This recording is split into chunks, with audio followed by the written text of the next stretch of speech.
Gravando, senhor presidente. Obrigado. Bom dia a todos. Hoje, dia 7 de março de 2025, 8 horas e 30 minutos. Estamos iniciando a sessão de julgamento da 7ª Câmara Julgadora do Tribunal de Impostos e Taxas. Inicialmente, eu agradeço a presença do Dr. Vicente, que durante o feriado foi convocado às pressas para substituir o Dr. Henrique. Agradecimento aí pela disposição. Agradeço também a presença da doutora Luciana, doutora Manecelma, doutor Rodolfo, das advogadas que estão presentes para fazer a sustentação oral e acompanhar os julgamentos, doutora Nancy, doutora Paula, doutora Francisca. Também agradeço a todos os administrativos, na pessoa do Jailson aqui, que está viabilizando toda a transmissão e gravação da sessão de julgamento. Tá? Bom dia a todos. Passando ao primeiro processo da pauta aqui, a IM 5023-420, Vale de Soluções S.A., doutora Maria Anselma, ela é a relatora. O processo ele já tinha sido posto em pauta, tá? Que ela retirou o processo para apresentar, para ter de vista a sustentação oral. Só para relembrar esse caso aqui, é uma infração de pagar ICMS por emissão de notas fiscais eletrônicas sem o destaque do ICMS em operações tributadas que considerou como tributadas. A discussão aqui gira em torno dos smart cards, tá? A primeira instância manteve integralmente a acusação e a doutora Maria Anselmo, após a sustentação oral, pediu a retirada de pauta do processo, tendo em vista as razões orais. Doutora Maria Anselmo, gostaria de complementar alguma coisa? Não, presidente, bom dia a todos, já nominados, né, pelo presidente. Eu só gostaria de saber, então, se o presidente vai deferir a sustentação oral para a doutora Nancy. Sim, tendo em vista que a pauta é curta, então isso, tá não bom, vejo prejuízo ao tempo. Então, acho que diante do esclarecimento do presidente, eu acho que não é desnecessária qualquer complementação. Ok, obrigado, doutora Maria Anselma. Passo a palavra à doutora Nancy.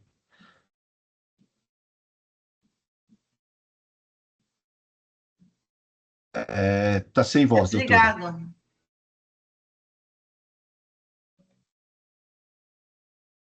Perdão, atrasando um pouquinho mais aí o trabalho, agradeço mais uma vez, bom dia a todos, bom dia, doutor Silvio, doutora Luciana, doutor Vicente, doutora Maria Anselma, nossa ilustre relatora.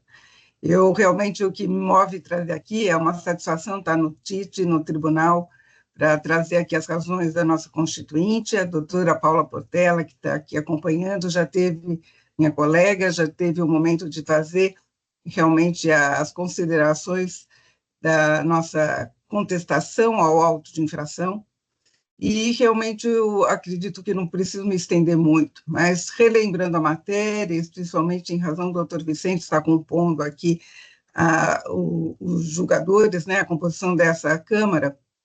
Então, como bem relatado, doutor Silvio, de fato é uma acusação de falta de emissão de nota, de lançamento do ICMS, e, portanto, essa ausência dá origem, então, a este lançamento.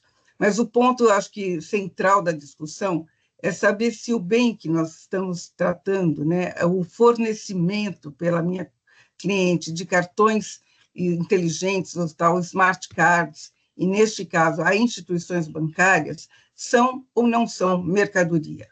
Incide ou não incide o ICMS?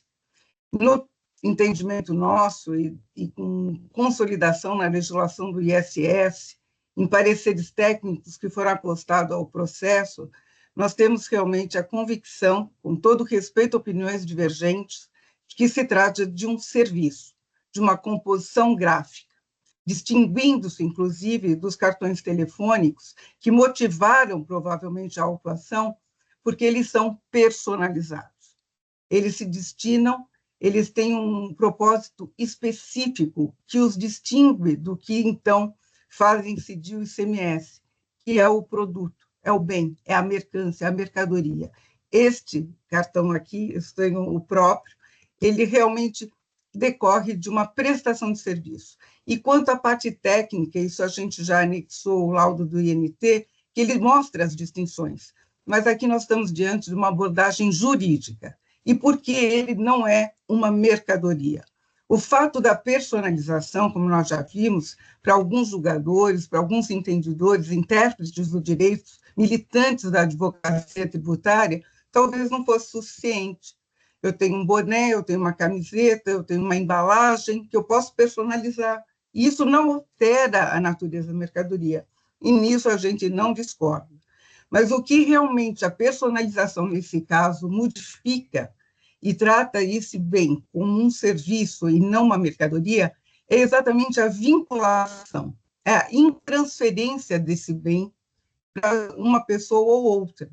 Ou seja, se um cartão telefônico ele pode ser transferido, o usuário, o beneficiário pode ser eu, pode ser Maria, pode ser João, este cartão aqui, que identifica, me possibilita movimentar minha conta bancária, não é uma mercadoria, porque eu não posso transferir.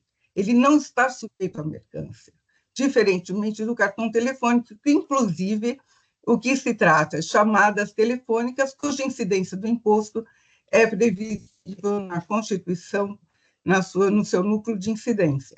Neste caso, o cartão não. Então, é a vinculação, né, desse cartão ao seu destinatário, é essa personalização que a gente está tratando, é uma personalização que se diferencia de qualquer produto que pode conter um nome, uma marca, um significado, mas aqui não.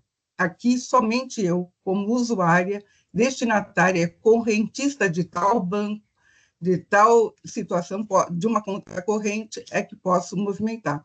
Então, acho que isso é o centro da discussão. Né? Exatamente isso daqui nada mais representa que um talão de cheque no passado, hoje não mais usado. Mas isso realmente é o que possibilita a gente movimentar, fazer pagamentos. É realmente você ter um crédito ou não. Isso daqui é a tecnologia, daqui a pouco estará substituída por PIX, por momentos de realmente de dados digitais que já diferenciam, inclusive, desse corpo físico, que é um plástico, onde está inserido aí um smart, um cartão, um chip, que o identifica. Então, isso aqui nada mais representa que uma discussão como um fornecimento de um talão de cheque para o seu destinatário, usuário e correntista de determinada instituição financeira. Então, excelência, é esse ponto que a gente quer trazer. É mostrar realmente, por paixão, talvez, a matéria, a essas discussões que tanto já embalou o judiciário, já movimentou tantos outros tribunais, inclusive faz lembrar a questão do software, o que era o software de prateleira, o que é o software personalizado, exatamente pela intransferência desse bem para outras determinadas pessoas. Isso daqui é como uma identificação, é uma identidade onde somente o destinatário, impresso com toda a tecnologia e sofisticação que já foi descrita, está em laudo técnico, o distingue e o realmente o coloca em outra circunstância que não uma mercadoria. Então, seria essas considerações que eu agradeço mais uma vez a oportunidade. Acredito eu que a gente já tenha aí levantado os precedentes desse tribunal sobre essa discussão, os precedentes do Tribunal de Justiça sobre a matéria. Falamos exatamente que a legislação é clara e define isso como um serviço, inclusive já temos súmula nesse sentido, o que realmente, qual os nortes de distinção entre está isso sujeito ao ISS ou ao ICMS. Então, eu agradeço mais uma vez a oportunidade, ao trabalho, à doutora Maria Anselma, relatora, e fico aguardando, então, o pronunciamento da Câmara. Muito obrigada. Obrigado, doutora Nancy, pela sustentação oral. Parabenizo a doutora pela objetividade e clareza. Passo a palavra à doutora Maria Anselma, que já tinha deixado o voto disponível para os demais componentes da Câmara. Obrigada, presidente. Doutora Nancy, eu agradeço e parabenizo pela sustentação oral. Eu só gostaria de fazer uma ressalvinha aqui, que a doutora falou que falta de emissão de notas fiscais. Não, porque a tipificação é por emissão de notas fiscais eletrônicas sem o destaque do ICMS. Então, só essa correçãozinha para que não... Obrigada, excelente. Tá? Obrigada, doutora. Então, diante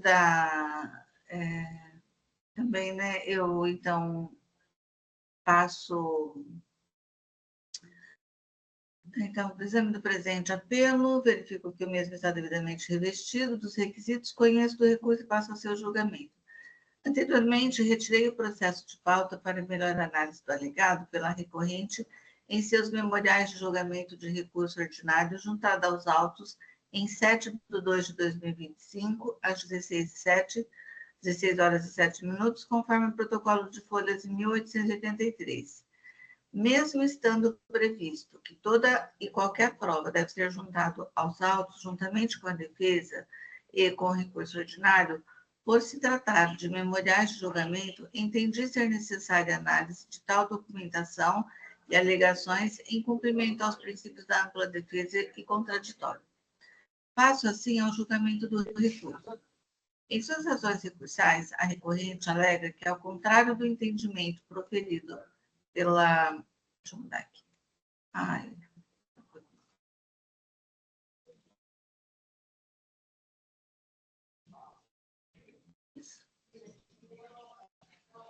Desculpem. Em suas razões recursais, a recorrente alega que, ao contrário do entendimento proferido pelo julgador de primeira instância, o smart card bancário não se trata de mercadoria sujeita ao ICMS, pois são oriundos de prestação de serviços gráficos personalizados contratados por clientes da recorrente, conforme contratos anexos. Portanto, assim, conforme determina a jurisprudência do STJ, tais serviços devem ser tributados pelo ISS, conforme previsto no item 1305 da lista anexa à Lei Complementar número 116 de 2003, sendo comum o conflito de competência entre os estados e municípios em operações mistas, como é o caso desses autos. Entendo que, improcedente às alegações da recorrente, conforme o conjunto probatório constante dos autos, podemos constatar, sem dúvida, que a recorrente fabrica smart cards e sim cards devidamente detalhado no relato circunstanciado de folhas 7 a 18, utilizando mesmo insumos de alto valor agregado, inclusive chip importado, os quais não se trata de meros impressos personalizados, mas sim mercadorias que deveriam ser tributadas pelo ICMS. Em casos como o da recorrente, a Cepar São Paulo já tem posição consolidada sobre a matéria manifestada na resposta à consulta número 26485 de 2022, de 17 de outubro de 2022, que se aplica ao presente caso e conforme eu abaixo transcrevo. Então, aqui está, eu vou só pontuar algumas coisas, que a ementa é substituição tributária, operações com cartões inteligentes, SIM cards, e o relato, a consulente que tem como atividade principal o comércio varejista de outros produtos não especificados anteriormente, o código 4789, dígito 0 de 99, da Classificação Nacional de Atividades Econômicas. Relata que comercializa, entre outros produtos, o SIM card, código 85235210, da nomenclatura comum do Mercosul. Aí, diante do exposto, faço os seguintes questionamentos. Se o CFAP 5405 seria o correto a ser utilizado nas operações internas, qual CFAP deve ser utilizado? E aí, então, nós temos a interpretação. De partida, ressalta-se que a classificação das mercadorias, segundo a nomenclatura comum de Mercosul, NCM, é de responsabilidade do contribuinte de competência da Receita Federal do Brasil. Bem, então é um pouco extenso, como está disponível, eu vou continuar então no meu voto. Assim, a posição consolidada do Fisco Paulista é no sentido de incidência do ICMS do fornecimento de smart cards como efetuado pela recorrente, motivo pelo qual a mesma deveria ter emitido o documento fiscal estadual com destaque do ICMS e, por consequência, deveria ter recolhido ICMS incidente sobre tais operações. Portanto, em suas razões recursais, a recorrente reitera a alegação de necessidade de cancelamento dos juros no limite que ultrapassam os índices estabelecidos pela taxa Selic. Porém, assim como decidido já pela primeira instância, como se trata de fatos geradores ocorridos nos períodos de 1 de 2019 a 12 de 2020, isto é, após 11 de 2017, o mesmo já se encontra em conformidade com a nova redação da súmula 10 de 2017 deste egrégio tribunal. Por fim, quanto à atualização da base de cálculo da multa e aplicação de juros de mora sobre a multa, entendo que a metodologia usada está de acordo com a legislação e de acordo com o entendimento sumulado deste Tribunal de Impostos e Taxas. Então, eu cito a súmula 13 de 2018. Diante do exposto, de tudo que dos autos consta, conheço do recurso ordinário interposto pela contribuinte Valid Soluções S.A. e lhe nego o provimento, mantendo a decisão recorrida. Presidente, é como voto e coloco a apreciação dos pares. Obrigada. Obrigado, doutora Maria Selmo. Abro para debate. Se alguém tem alguma dúvida em relação ao voto, o voto já estava disponível, eu já tinha acessado o voto. Vi que a matéria já foi levada à Câmara Superior em 2023, já teve um voto mantendo a mesma acusação. Alguém tem alguma dúvida? Gostaria de fazer alguma pergunta à doutora Nancy a respeito dos fatos? Senhor presidente, bom Pois dia, não. bom dia a todos. Nenhuma dúvida, só parabenizar a doutora Maria Anselmo pelo voto e ressaltar, né, que as operações que foram contestadas no auto de infração não são a venda de smart card para pessoa física, né, para aquele indivíduo com CPF determinado, são as vendas da Valid para as empresas bancárias, né? Então, nesse momento que é feita a venda, ainda não existe uma individualização por CPF, então a Mastercard ou qualquer outra empresa, ela pode transferir esse cartão para qualquer pessoa, o que reforça a característica de mercadoria. Então, só para trazer esse ponto que foi ressaltado aí na manifestação pela contribuinte. Obrigado, doutor Rodolfo, pelas considerações. Também vi no relatório circunstanciado que a Valit, ela também vende cartões para as empresas de telefonia, né? E nesse caso ela acaba emitindo a nota fiscal com destaque de imposto, né? Então também, ou seja, você tem um tratamento para a instituição financeira que o fisco até coloca que se aproveita de CMS, né? E que não há destaque de imposto, e já quando vai para as operadoras de telefonia, ele vai com destaque de imposto. Doutora Paula, é uma questão de fato? É uma questão de fato. Posso só fazer um esclarecimento? Pois não. Os cartões saem da fábrica da Valid já com a individualização. Então, o serviço já sai da fábrica da Valid com a individualização da pessoa. Assim, o cartão já sai pronto. Mas é vendido para a pessoa ou para a instituição financeira? A gente, que seja vendido. Recebe da pessoa ou da instituição financeira? Os contribuintes, as pessoas físicas não pagam por isso. Nós, quando contratamos o banco, a gente não compra o cartão bancário. Ele é um serviço do banco. O banco, ele só... Mas quem arca com o ônus financeiro do cartão? A Valit recebe da pessoa física ou da Não. instituição financeira? A instituição financeira, ela contrata o serviço da Valid de emitir cartões individualizados e sai da fábrica da Valid com as informações já individualizadas. Não, a questão para mim é o seguinte, quem compra, quem adquire, quem faz o negócio? É a pessoa física que transaciona com a Valid ou a instituição financeira, né? Então, essa é a postura do fisco, entendeu? Ele não está emitindo para a pessoa física individualização para a pessoa física. Ele está emitindo para o banco, entendeu? O banco ele pode entregar para a pessoa ou não. Quando a pessoa ela tem um cartão que é individual para a pessoa, mas o banco ele pode se negar a entregar para a pessoa, entendeu? Essa é a questão. A questão que eu já discuti isso daí é assim.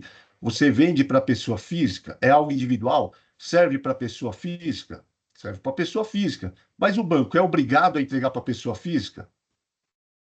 Não, não é obrigado a entregar para a pessoa física. Se ele quiser, ele não entrega. Ele se perde no meio do caminho.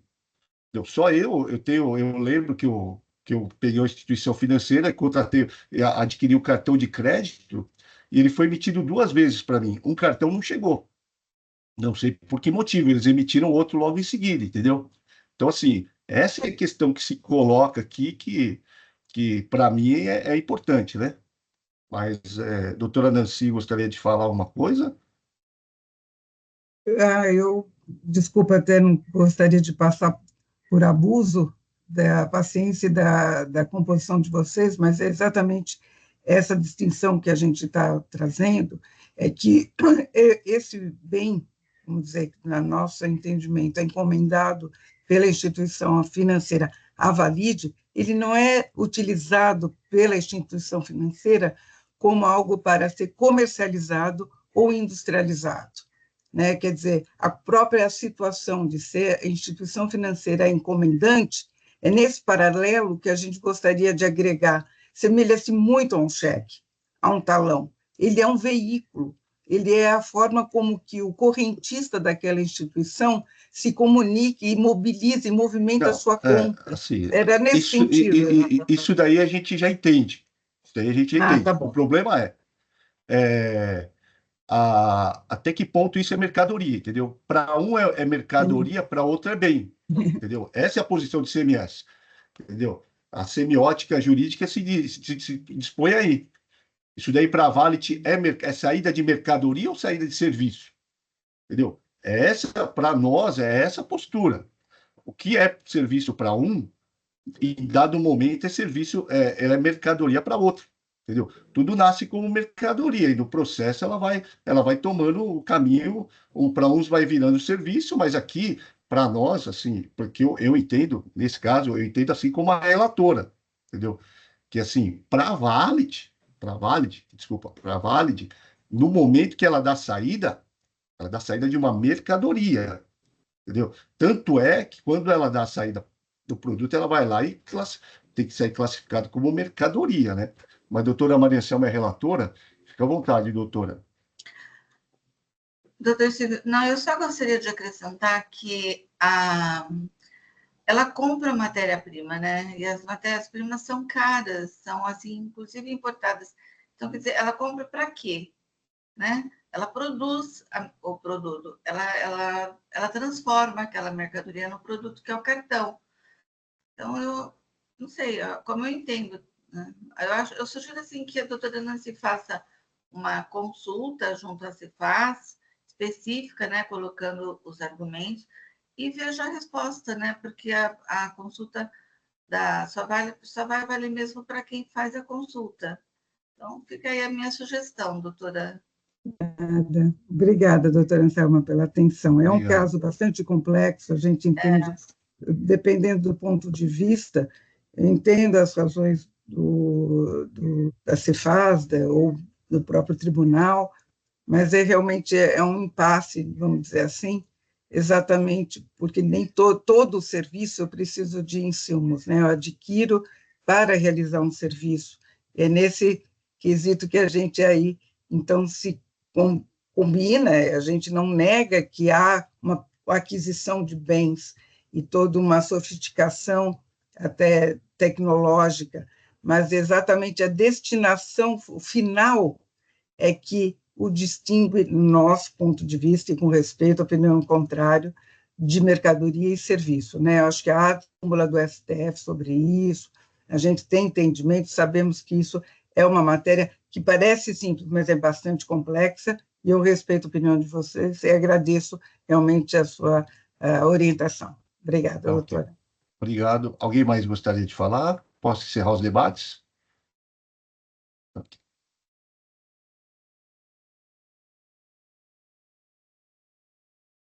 Verificando o quórum.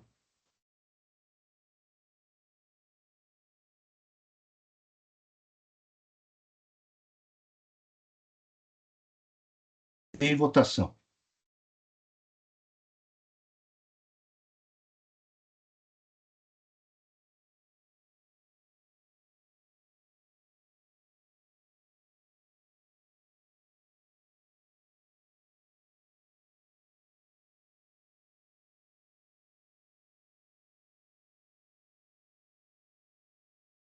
Doutora Dancy, decisão unânime foi acompanhando a votação, ao voto da relatora, tá bom? Obrigado, agradeço Muito a presença e obrigada. sustentação oral. Bom Tá dia, bom? bom trabalho. Obrigada. Obrigado.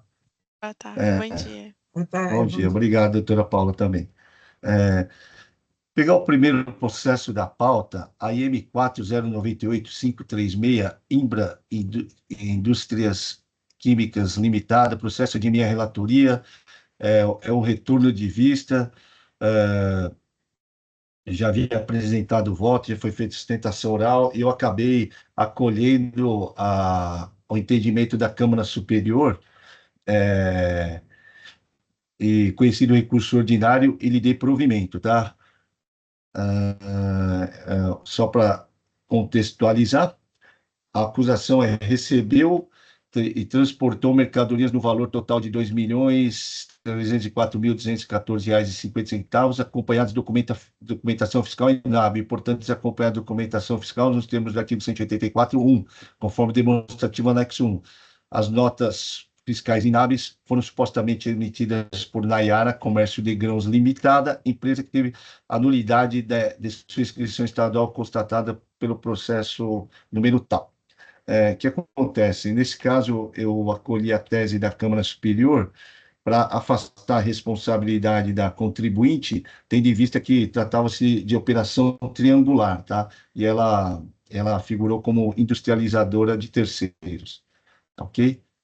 Passo a palavra à doutora Luciana, a doutora Francisca está acompanhando, mas se alguém tiver alguma dúvida também, fica à vontade para perguntar para a doutora.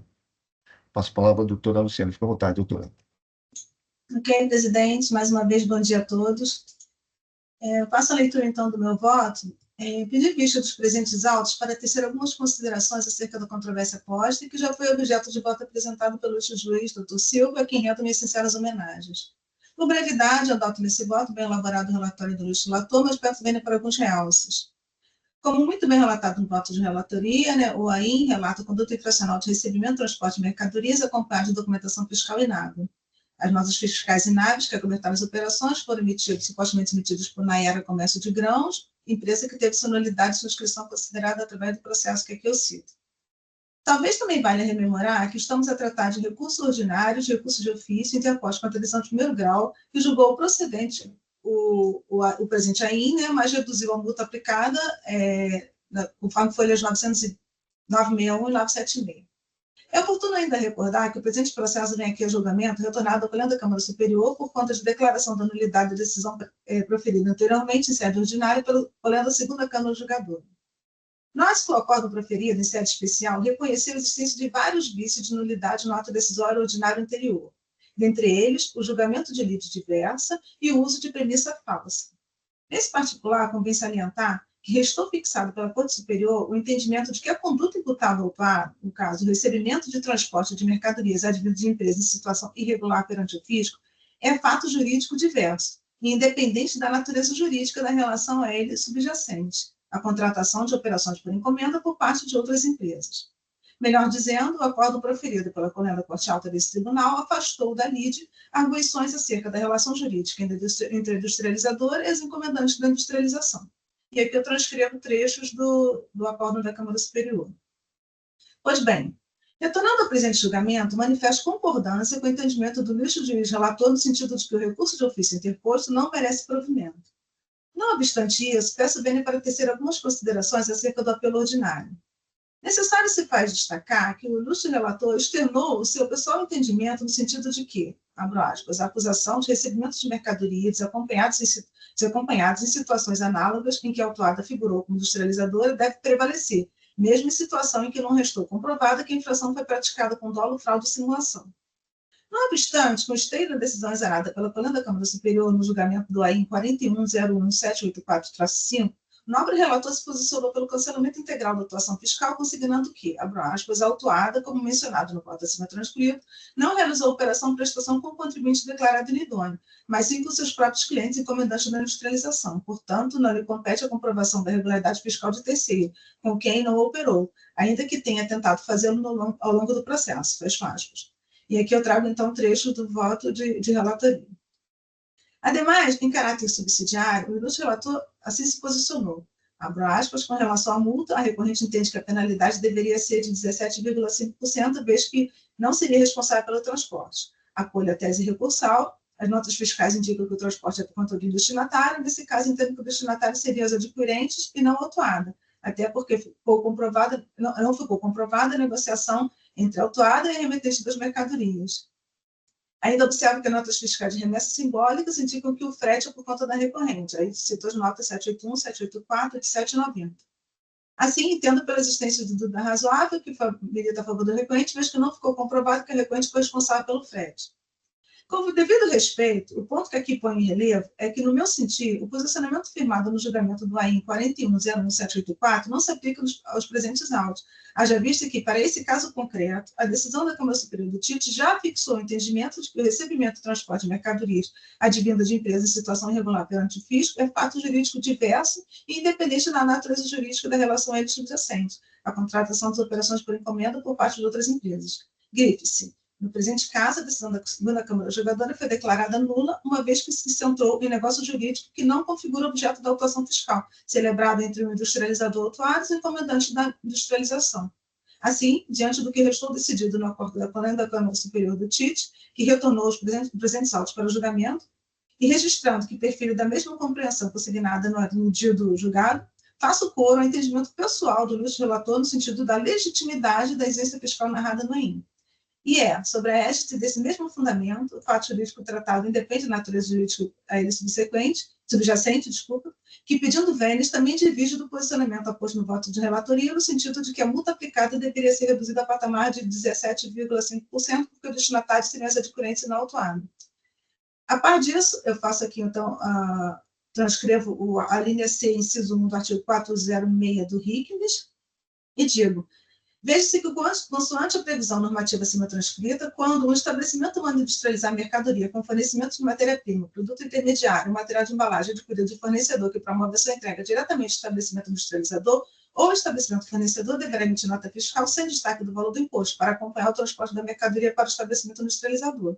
No caso, como bem expõe e exemplifica a douta representação fiscal, as notas fiscais objeto da autuação, por exemplo, a nota fiscal 306, a folha 424, informam que o frete é por conta do destinatário, industrializador IMPRA, que não só recebeu as mercadorias, como também teria ido buscá-las, transportá-las no local inexistente do suposto estabelecimento na AIRA, sendo que esta é a relação, receber e transportar, existente, que faz parte da acusação fiscal. Por outro lado, consoante apreendo as notas fiscais juntadas 781, 784, 787 e 790, não se refere à remessa simbólica das mercadorias. Em verdade, foram emitidas pelo suposto fornecedor Naira em nome do autor da encomenda, Work, consignando operações de venda. Diante disso, renovando vênias ao relator, com fulcro no que restou fixado pela Câmara Superior do TIT para esse caso concreto, propõe o retorno dos autos ao relator nos termos do artigo 25, parágrafo 8º do Regimento Interno do Tribunal de Impostos e Taxas, para prosseguimento no julgamento. É como voto, doutores. Obrigado, doutora Luciana. Doutor Rodolfo, gostaria de se manifestar? Silvio, Pois se não. fosse possível, eu gostaria de juntar uma manifestação. Fique à vontade. Ela apenas reforça alguns pontos já levantados pelo doutor Luciana, mas, de qualquer forma, se for possível.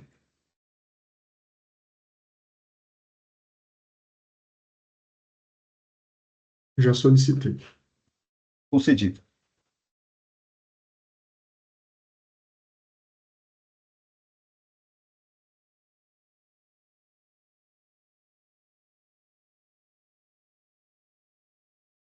Já foi registrado. Acho que os senhores têm a manifestação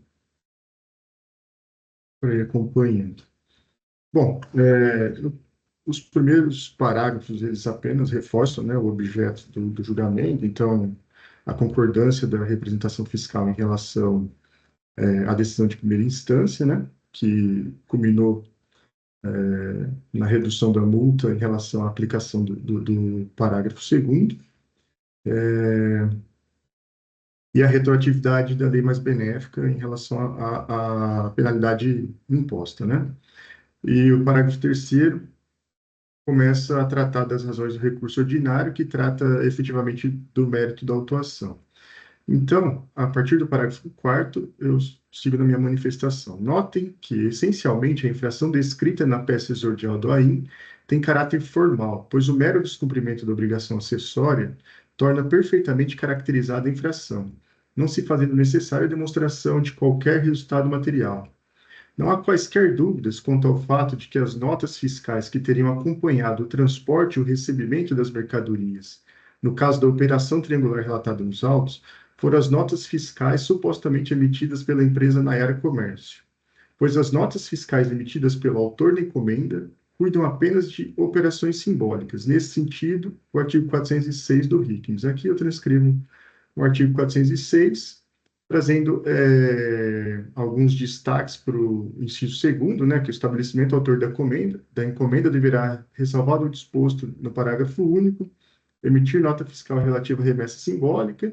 E aí o parágrafo único do 406 diz: o estabelecimento fornecedor fica dispensado da emissão da nota fiscal de que trata a linha C do inciso 1, desde que a saída da mercadoria com destino ao estabelecimento do distribuidor seja acompanhada da nota fiscal prevista na linha A. Então, aqui o dispositivo diz o seguinte, que, por exemplo, o fornecedor da mercadoria, ele estaria dispensado, né, de emitir a nota fiscal para o estabelecimento industrializador, no caso da mercadoria ser acompanhada com a nota fiscal do encomendante, né?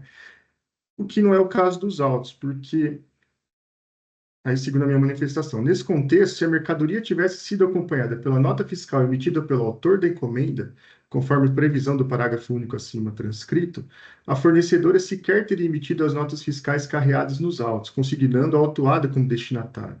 Logo, não resta qualquer dúvida de que a mercadoria foi transportada e recebida sem documentação fiscal, haja vista as notas fiscais que teriam acompanhado as mercadorias, supostamente emitidas pela empresa Nayara, foram desclassificadas com base no artigo 184.1 do RICMS. Não há margem para qualquer outra interpretação.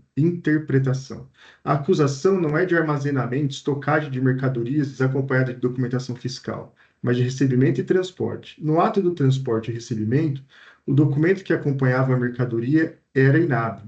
Logo, as operações ocorreram desacompanhadas da documentação fiscal. Nesse sentido, cabe reforçar o seguinte excerto do voto de vista há pouco proferido pela juíza Luciana Cristina da Silva Indramini. Aqui transcrevo os parágrafos 7º e 8º do voto que acabou de ser lido. Da mesma forma, não há qualquer obrigatoriedade no ordenamento jurídico tributário, e aqui eu faço referência ao excerto da decisão da Câmara Superior, né, colacionado no voto do ilustre relator, que obrigue o fisco a somente constituir créditos por intermédio de lançamento de ofício em que seja possível a demonstração da boa-fé por parte dos contribuintes. Pelo contrário, a regra estampada no artigo 136 do CTN disciplina que a responsabilidade por infração à legislação tributária é objetiva.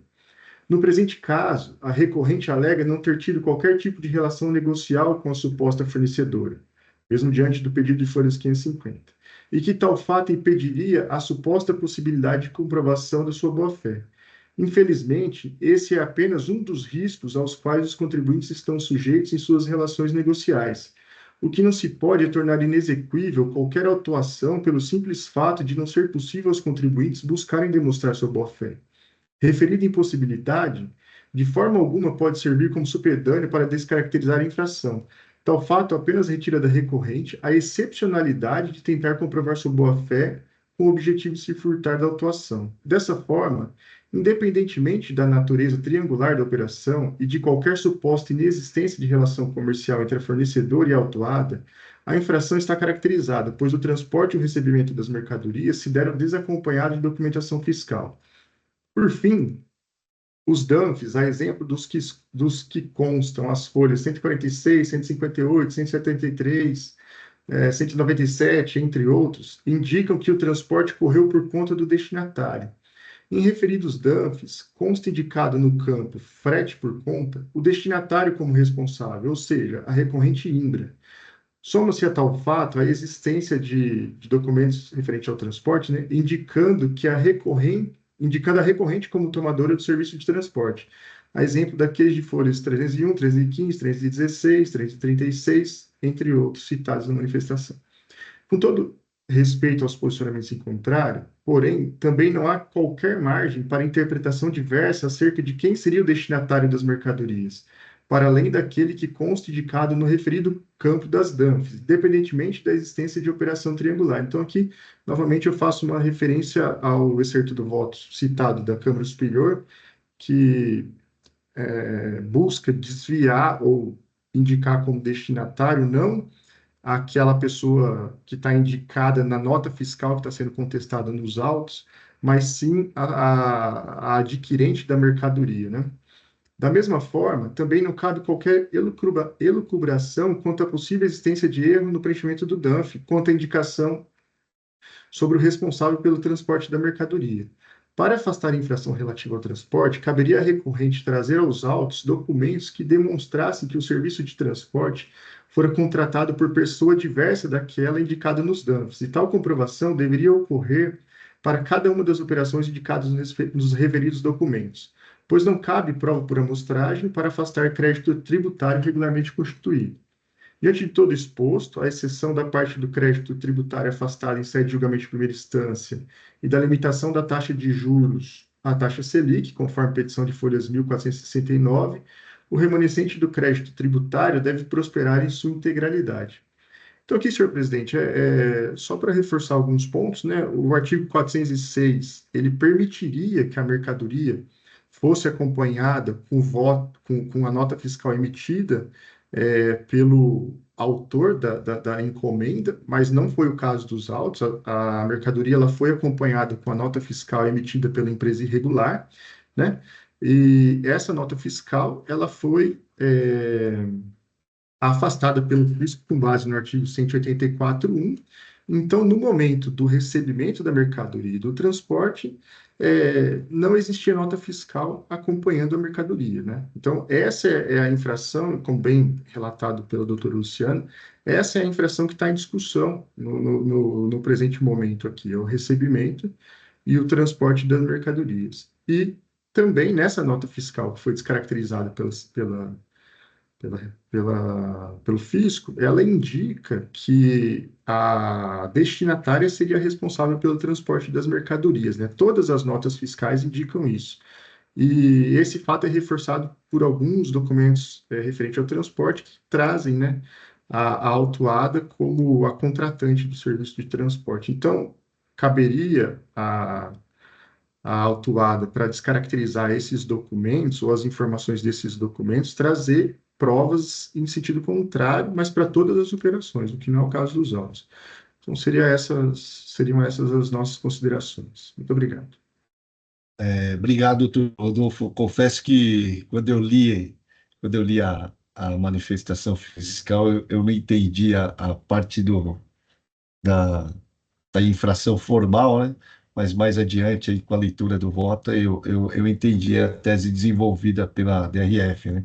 No sentido de que ela poderia se esquivar, né? Se ela tivesse emitida, a operação tivesse sido acobertada pela nota fiscal da encomendante, não haveria conduta infracional praticada, imputada à recorrente, né?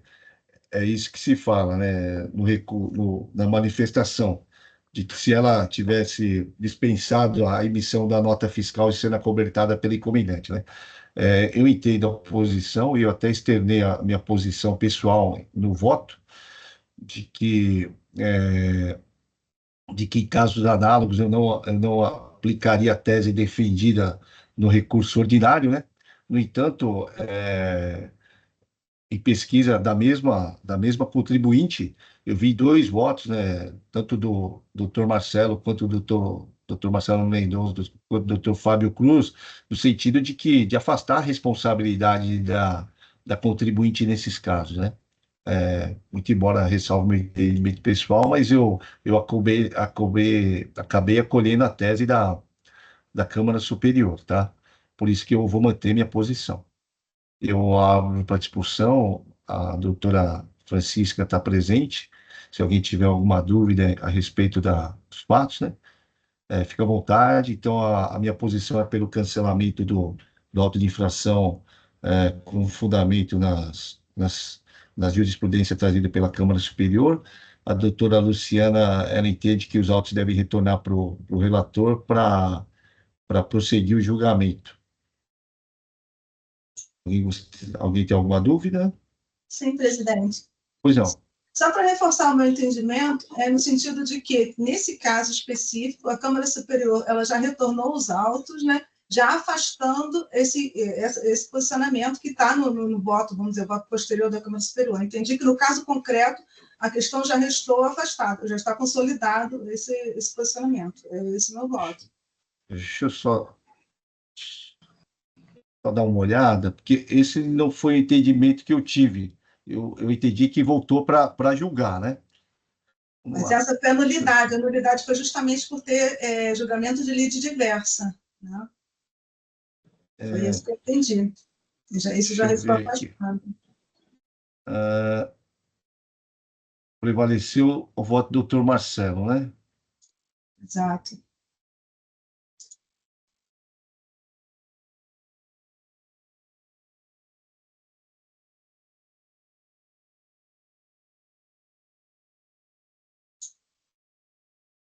No item 7 é bem claro, né? A Câmara Superior deixou bem claro que... Deixa eu pegar.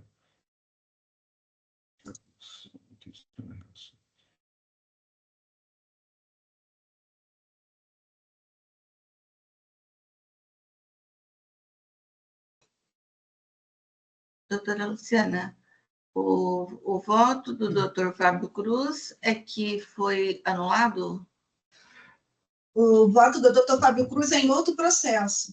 Esse processo que prevaleceu foi o voto do doutor Marcelo, que está no item 8 do meu voto.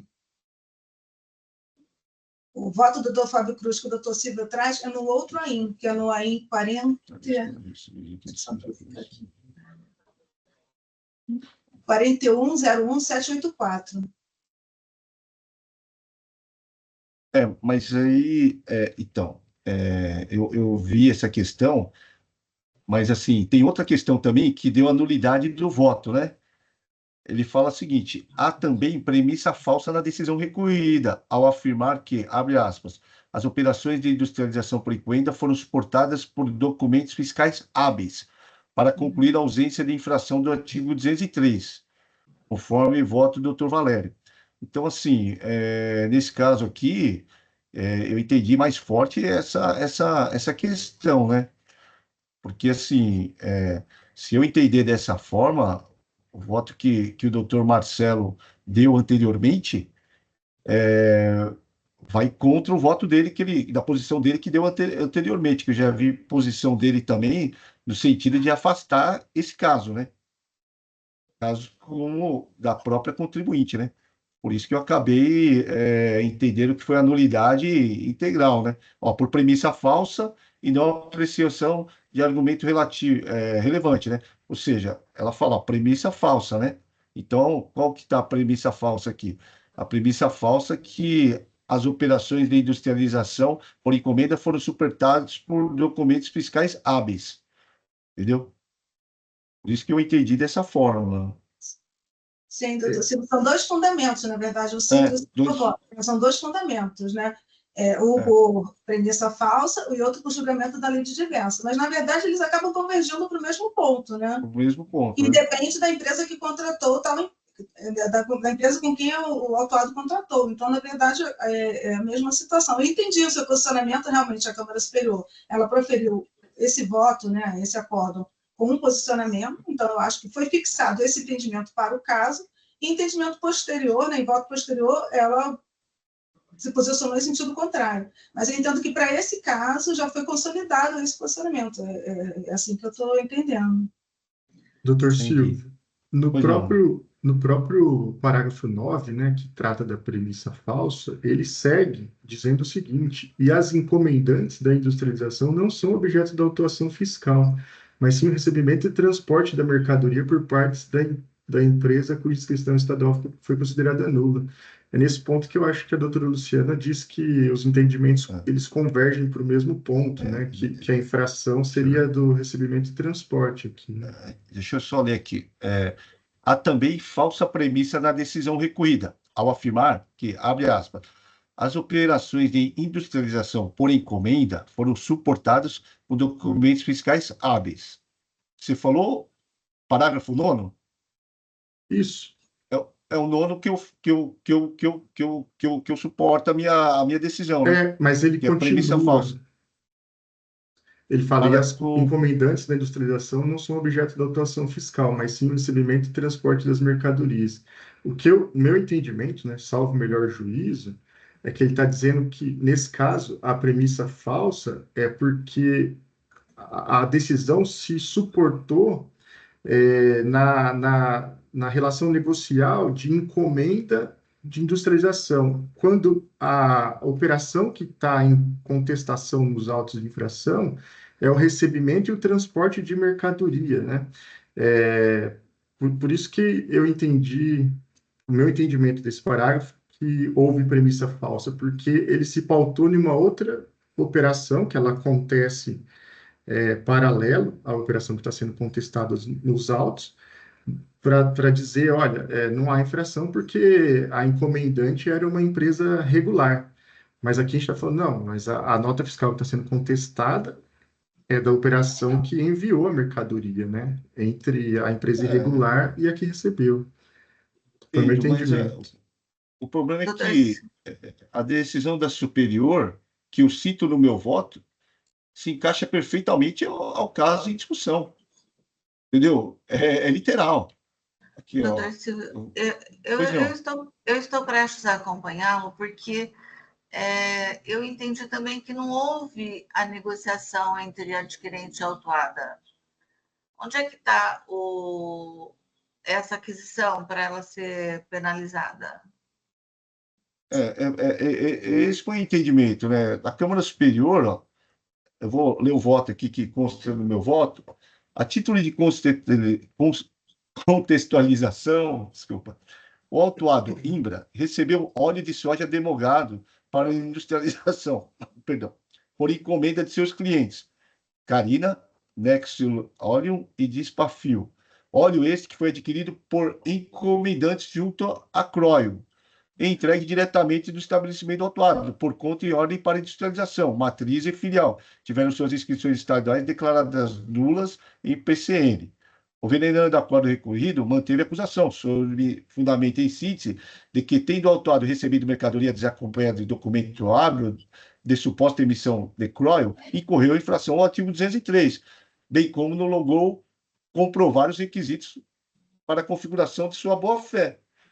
O recorrente sustenta ser incabível que lhe seja exigido comprovar a efetiva realização da compra e venda da mercadoria, operação da qual não participou, posto que havia entre eles terceiros, Croio, Carina, Nexo Óleo e Dispafil. Aduz em sua atuação que se limitou à industrialização por encomenda e que jamais manteve relação comercial com o contribuinte que teve sua inscrição estadual declarada nulo.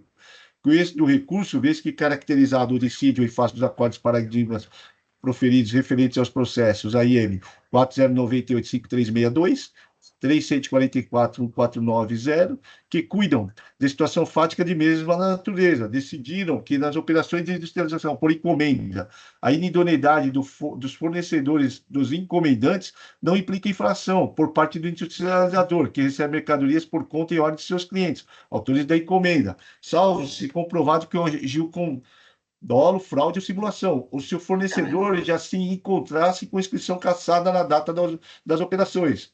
Não acolho as objeções quanto ao conhecimento, eis que não há entre os casos cotejados distinções fáticas relevantes que lhe retirem a similitude necessária à configuração de dissídio interpretativo, que é inconteste e requer uniformização por esta colenda da Câmara Superior.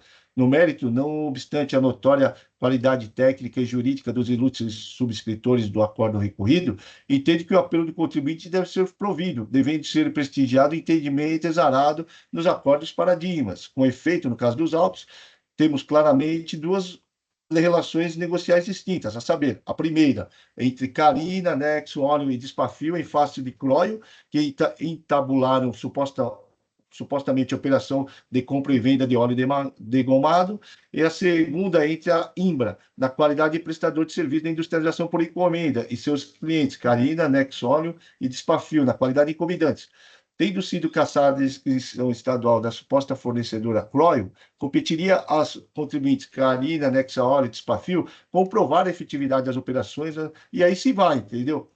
Mas aí eu vejo a decisão e eu vejo que ela se encaixa perfeitamente ao caso dos autos, Também né? acho. Por isso que eu acompanhei e ela cita que já outras decisões ela fala o seguinte: olha, a gente tem que uniformizar esse entendimento, entendeu? Por isso que, é, tendo em vista que a própria decisão é firme no sentido de que deve se uniformizar o entendimento, eu acabei acolhendo a tese, muito embora não entenda de forma diversa, pessoalmente, mas aí já é outra questão, entendeu?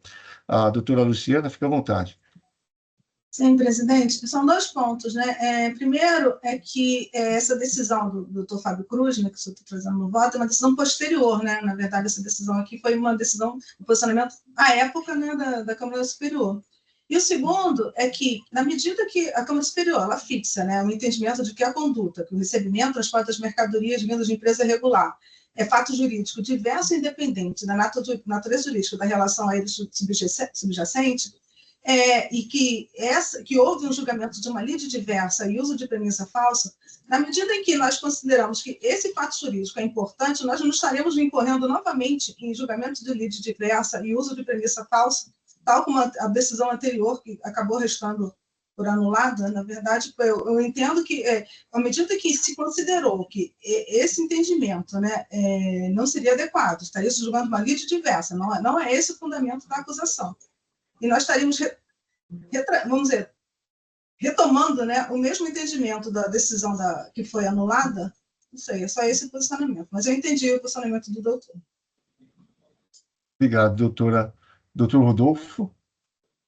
Silvio, desculpa a insistência, é que de fato é um pouco sui generis esse caso, porque eu entendo de forma bastante parecida com a doutora Luciana. No caso específico desses autos, é como se a Câmara Superior tivesse delimitado a matéria, tivesse dito, olha, deixem de lado a operação de industrialização por encomenda, não é isso que é para ser julgado, foquem os esforços na operação de recebimento e transporte de mercadoria. É essa a infração que, no caso desses autos, deve ser julgada. Então, diante dessa delimitação, eu acho que fica um pouco prejudicado esse voto que o senhor leu, que de fato se encaixaria ao caso se não houvesse tido essa delimitação, porque a Câmara Superior já delimitou, falou, olha, é para julgar o recebimento e o transporte, independentemente da condição de regularidade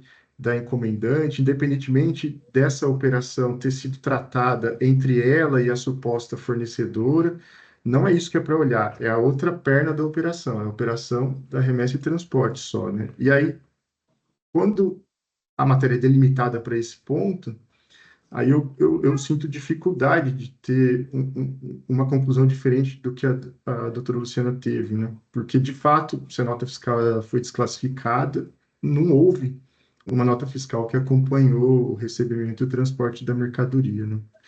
Mas eu entendo o posicionamento do doutor também. Eu entendo que não houve.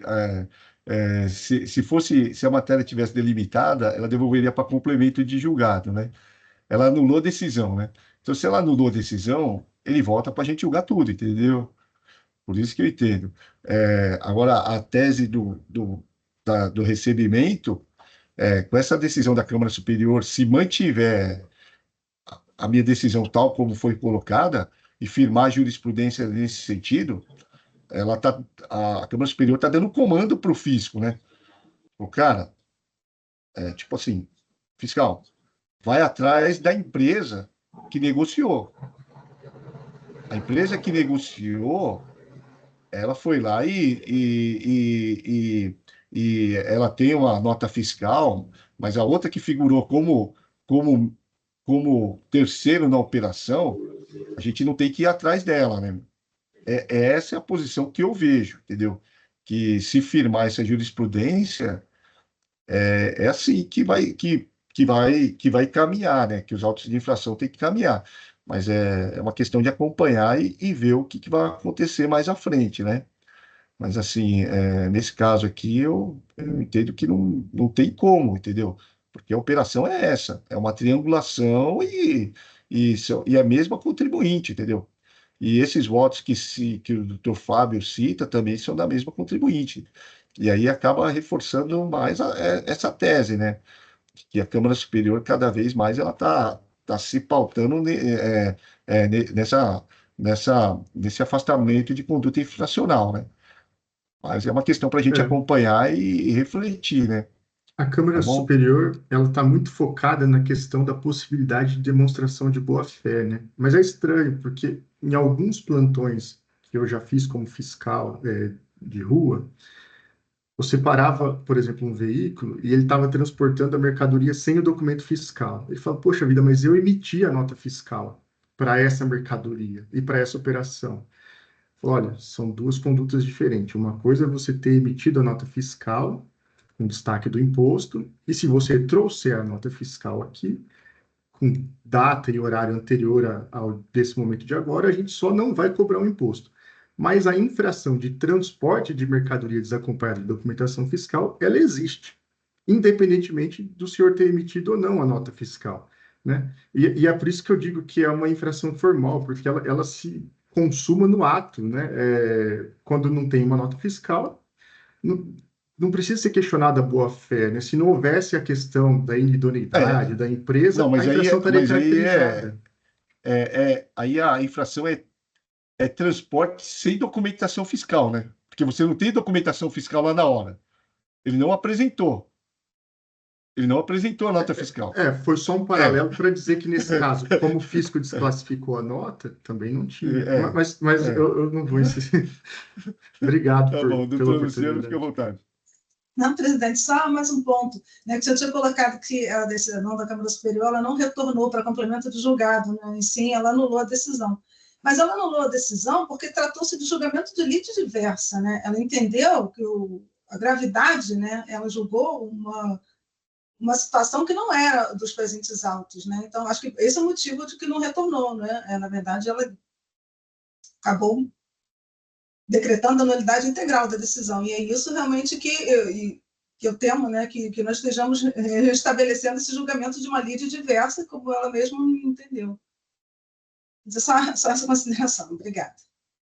Por nada, doutora. Alguém mais gostaria de se manifestar? Podemos encerrar os debates? Tá joia.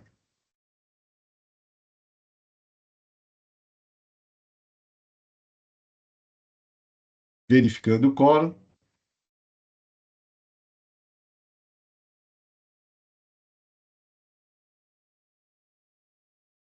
Em votação.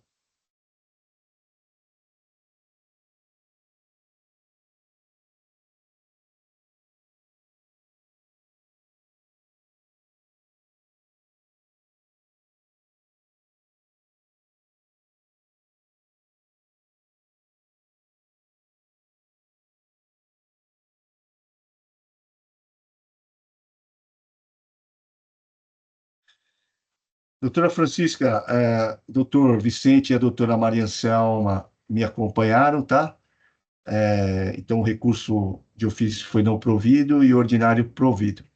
Vamos acompanhar a matéria aí, porque tem outros autos de infração que tratam da mesma matéria, e ver o desfecho da Câmara Superior para orientar aqui as câmaras baixas a respeito da matéria, tá bom? Tá bom, perfeito. Muito obrigada e um ótimo trabalho. Peço Por licença para me nada. retirar. Tenha um ótimo dia, excelente final de semana. Eu esqueci no início da sessão, né, de falar que o doutor Henrique, ele teve que se ausentar por um problema familiar aí às pressas, né? Então eu retiro de pauta o AIM 5024737, panificadora e distribuidora Reale Júnior Limitada, e o AIM 5024750, Navas e Companhia Limitada, ambos de relatoria do doutor Henrique e serão pautados em novas sessões.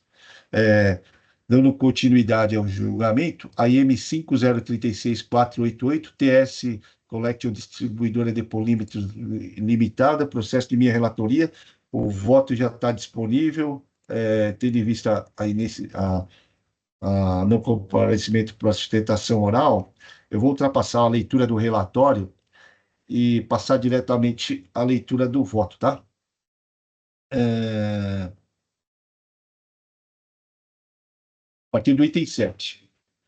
O AIM contém 10 acusações de crédito indevido decorrentes da escrituração nos livros de registro de entrada de notas fiscais eletrônicas, modelo 55. As notas fiscais não atendem às condições previstas nos itens 3 e 4 do parágrafo 1º do artigo 36 da Lei 6374.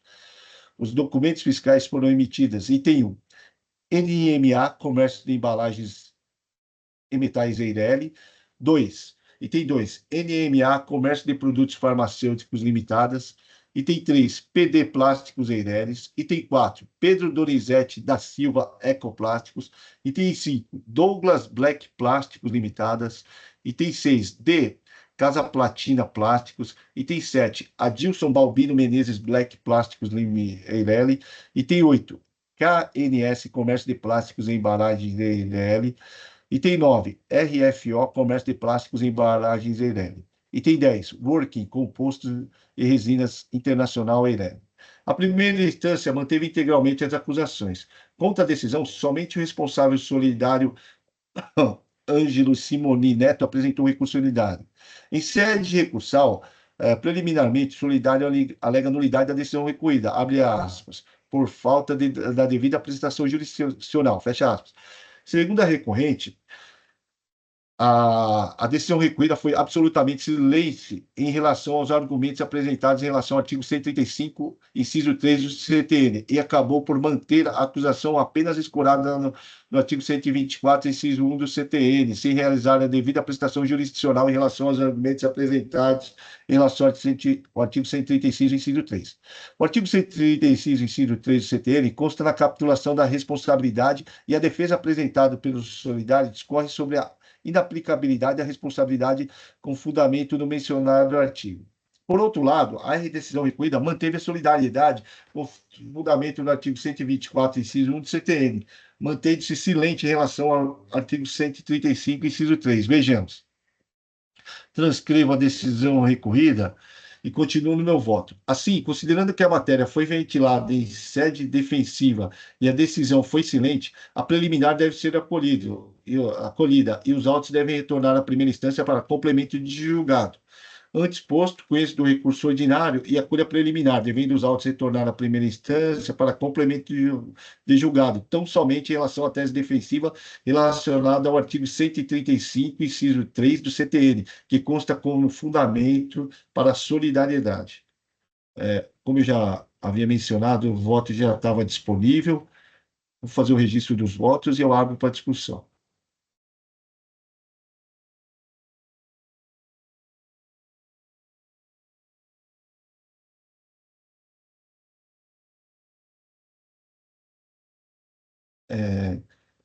Alguém tem alguma dúvida? Vou encerrar os debates. Verificando o quórum.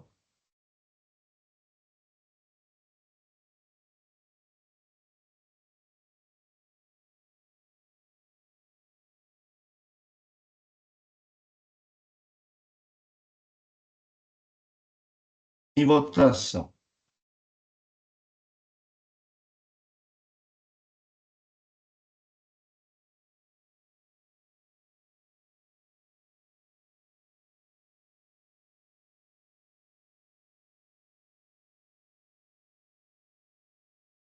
Encerrado o julgamento da TS Collection, distribuidora de polímetros limitados, o retorno, decisão unânime pelo retorno dos autos para a primeira instância para complemento de julgado. Passando ao julgamento do último processo da pauta, Minertal Produtos Agropecuários Limitada. Processo da minha relatoria também. Como não tem sustentação oral, eu vou ultrapassar a leitura do relatório e vou passar a leitura do voto a partir do item 5. Trata-se de recurso ordinário interposto contra a decisão de primeira instância que manteve integralmente a acusação de deixar de proceder o estorno de crédito ICMS decorrente de mercadoria entrada utilizada na industrialização, cujas saídas são isentas, circunstância imprevisível a data da entrada da mercadoria. Inicialmente, registro que não há controvérsia, no sentido de que as mercadorias que compõem a acusação serviram de insumo e que as saídas não foram integralmente tributadas. Isto porque a defesa não alega ou faz prova de que as saídas foram integralmente tributadas. Pelo contrário, as teses defensivas repousam no argumento de que a legislação permite a manutenção de crédito nas saídas. O artigo 66 do RICMES dispõe sobre a vedação do crédito. Transcrevo o artigo 66 e continuo no meu voto. E o artigo 67 do RICMES sobre a hipótese de necessidade de estorno do crédito. Também transcrevo o artigo 67 e continuo. Alega-se no recurso ordinário que, abre aspas, a autuada está amparada pelo convênio ICMS 100 de 99, que trata de forma específica as operações com insumos agropecuários, concedendo isenção parcial do ICMS e, consequentemente, dispensando o estorno do crédito em determinadas situações. Por esta razão, a aplicação do artigo 67, inciso 3 do RICMES, deve ser relativizada, considerando a prevalência do convênio como uma norma especial que sobrepõe a regra geral para os casos específicos. Fecha aspas. Argumenta ainda que, no presente caso, se a mercadoria utilizada no processo industrial estiver incluída nas condições estabelecidas pelo convênio 100 de 99, não há obrigatoriedade de estorno de crédito ICMS. Este convênio tem força vinculante entre os estados e deve ser respeitado na aplicação das normas estaduais, o que prevalece sobre o artigo 67 do RICMES. Logo, não se pode exigir o estorno do crédito em desobediência às disposições específicas do convênio. Digo eu, sem razão, exige-se no AIM o estorno do crédito que abrange o período de 2021 e 2022. E como bem explicado pela DRF, o parágrafo 3º do artigo 41 do anexo 1 do RICMES, que garantiria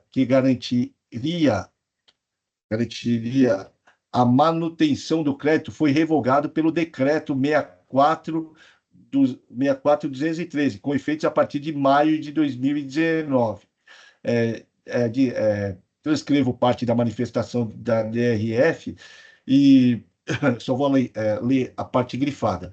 Voltando a vigorar a necessidade do estorno de crédito proporcionar saídas isentas, condição não observada pelo contribuinte durante os exercícios de 2021 e 2022, o que levou à presente autuação.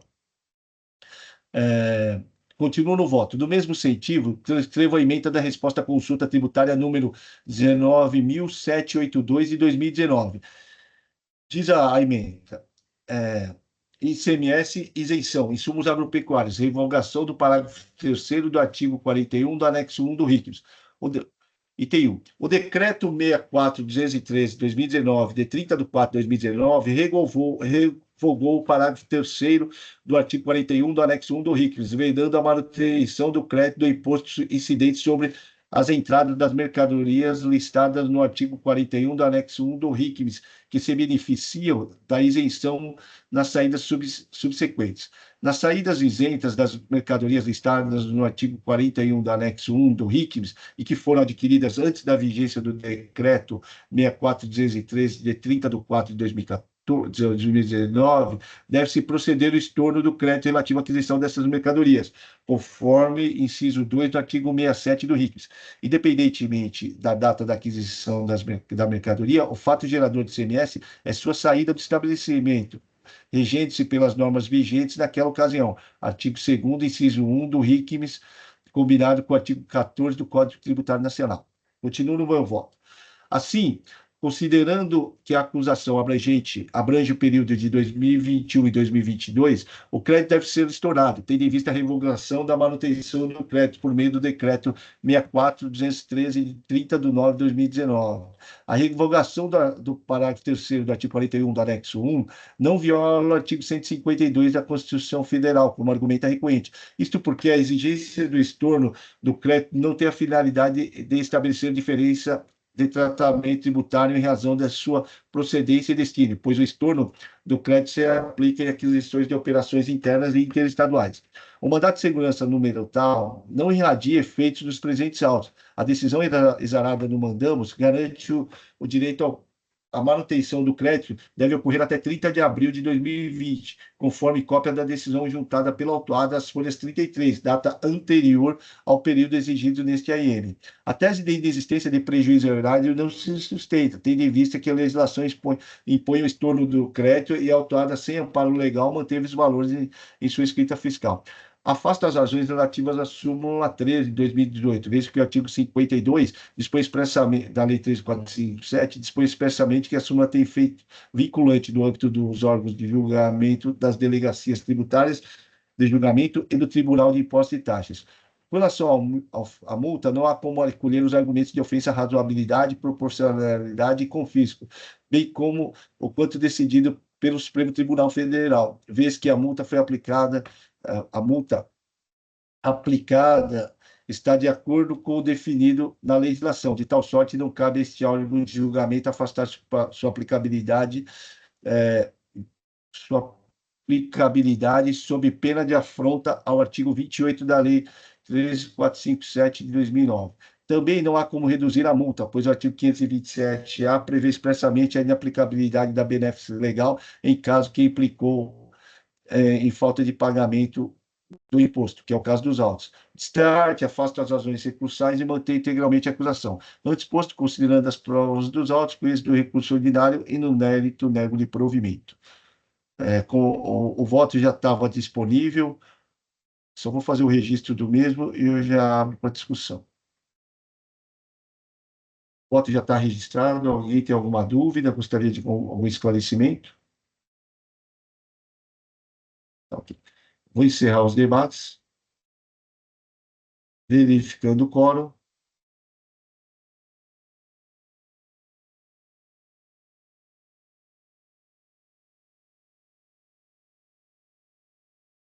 Em votação.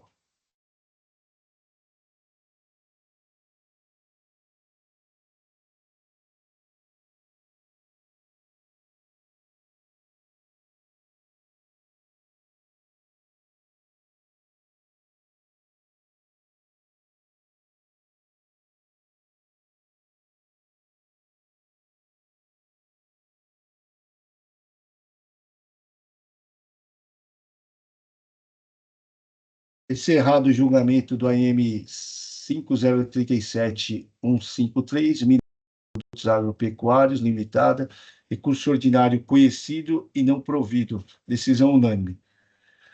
Com o julgamento desse processo, eu encerro a sessão de julgamento.